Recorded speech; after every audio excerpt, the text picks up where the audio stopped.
دوستو ویسے تو ارطغرل غازی سیریل میں بہت سارے کرداروں کو ویلن کے طور پر دکھایا گیا ہے، لیکن ویلن کا جو کردار سب سے زیادہ خطرناک اور سب سے زیادہ ڈراونا ہے وہ صرف اور صرف نویان کا ہے، جس کو سیریل میں منگول فوج کے ایک کمانڈر کے طور پر دکھایا گیا ہے۔ ایک ایسا کمانڈر کہ جو کائی قبیلے کے ساتھ ساتھ پوری سلجوقی سلطنت پر بھی قہر بن کر نازل ہوتا ہے۔ نویان نام کا یہ کمانڈر سلجوقی سلطنت میں رہنے والے لوگوں پر حد سے زیادہ ظلم و ستم کرتا ہے۔ یہی وجہ ہے کہ ارطغرل غازی نویان نام کے اس خطرناک اور ظالم کمانڈر سے ایک لمبے وقت تک مقابلہ کرتا ہے، اور خوش قسمتی سے کائی قبیلے کے ساتھ ساتھ پوری سلجوقی سلطنت بھی اس سے چھٹکارا حاصل کرنے میں کامیاب ہو جاتی ہے۔ لیکن دوستو سبھی لوگوں کو حیرانی اس وقت ہوئی کہ جب ارطغرل غازی سیریل کے چوتھے سیزن میں اچانک سے ایک بار پھر سے نویان کو دکھایا جانے لگا، اور یہ بتانے کی کوشش کی گئی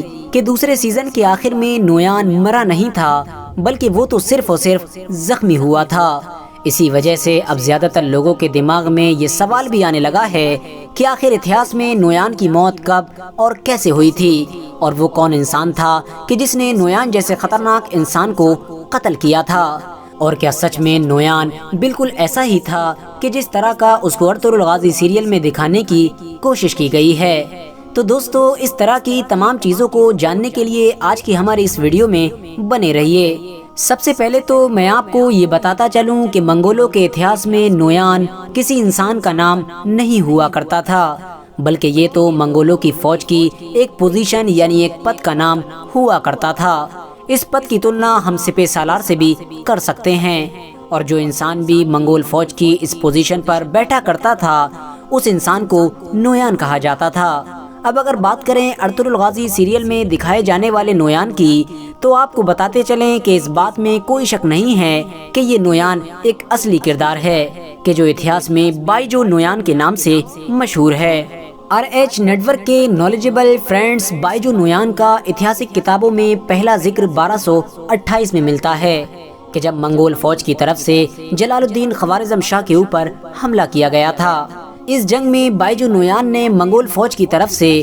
نائب سپہ سالار کا کردار ادا کیا تھا، اور اس کو یہ پوزیشن اس کے باپ کے مرنے کے بعد وراثت میں ملی تھی۔ لیکن دوستو بائیجو نویان جنگی معاملات میں بہت زیادہ تیز مانا جاتا تھا، یعنی لڑائی اور چال بازی کے معاملے میں اس دور میں منگول فوج میں اس کا کوئی بھی مقابلہ نہیں کر سکتا تھا۔ یہی وجہ تھی کہ جب منگول فوج کا ایک اہم سپہ سالار کسی خطرناک بیماری میں مبتلا ہو گیا تو چنگیز خان کے بیٹے یعنی اکتائی خان نے نویان کو اس کی جگہ پر بیٹھا دیا، اور اس طرح سے اب نویان منگول فوج کا سپہ سالار بن گیا تھا، اور اس کو اکتائی خان کی طرف سے عراق، ایران اور ترکی جیسے علاقوں میں بھیجا گیا تھا تاکہ وہ ادھر کے سارے علاقوں کو بھی منگول سلطنت کے سامنے جھکنے پر مجبور کر سکے۔ لیکن دوستو نویان نے مڈل ایسٹ کی ذمہ داری ملتے ہی سلجوق سلطنت کی اینٹ سے اینٹ بجا دی تھی، ادھر کے رہنے والے لوگوں کا جینا دشوار کر دیا تھا، ظلم و ستم کی وہ حدیں پار کر دی تھیں کہ جن کو بیان کرنا بھی ایک مشکل کام ہے۔ ساتھ ہی ساتھ سلجوق سلطنت کے سلطان یعنی غیاث الدین کیخسرو کو اس بات پر مجبور کیا تھا کہ سلطان خود منگولیا جا کر چنگیز خان کے بیٹے یعنی اکتائی خان کی اطاعت قبول کریں، اور سلجوق سلطنت نہ صرف منگولوں کو ٹیکس دے بلکہ ان کی ان ساری شرطوں کو بھی مانے کہ جو وہ سلجوق سلطنت پر لگانا چاہتے ہیں۔ لیکن سلطان غیاث الدین کیخسرو نے نویان کی ان سبھی شرطوں کو ماننے کی بجائے اس سے جنگ کرنے کا فیصلہ کیا، اور آخرکار 1243 میں نویان اور سلجوق سلطنت کے بیچ بڑی زبردست جنگ ہوئی، جس جنگ کو اتہاس میں بوزداغ کی جنگ کے نام سے جانا جاتا ہے۔ اس جنگ میں جہاں ایک طرف سلطان غیاث الدین کیخسرو کے پاس لگ بھگ 1 لاکھ کی فوج موجود تھی، تو وہیں دوسری طرف نویان کے پاس ایک چھوٹی سی فوج ہی موجود تھی۔ لیکن اس کے باوجود بھی نویان نے اس جنگ میں سلجوکیوں کو بہت بری طرح سے ہرا دیا تھا۔ سلطان غیاث الدین کیخسرو کے زیادہ تر سپاہی بنا لڑے ہی بھاگ نکلے تھے۔ اس جنگ سے جہاں ایک طرف سلجوق سلطنت کو بہت زیادہ نقصان ہوا تھا، تو وہیں دوسری طرف نویان بہت زیادہ مشہور ہو گیا تھا۔ اس کی بہادری اور ہوشیاری کے چرچے پوری منگول سلطنت میں ہونے لگے تھے۔ بوزداغ کی جنگ میں فتح حاصل کرنے کے بعد نویان نے بغداد شہر پر بھی 2 بار حملہ کیا تھا، لیکن دونوں بار یہ حملہ پوری طرح سے ناکام رہا۔ لیکن یاد رہے کہ اتہاسک کتابوں میں بائیجو نویان کا ذکر 1258 میں بغداد پر ہونے والے اس حملے میں بھی ملتا ہے کہ جو حملہ ہلاکو خان کی طرف سے کیا گیا تھا، لیکن اس جنگ میں نویان خود بھی ہلاکو خان کے انڈر ہی میں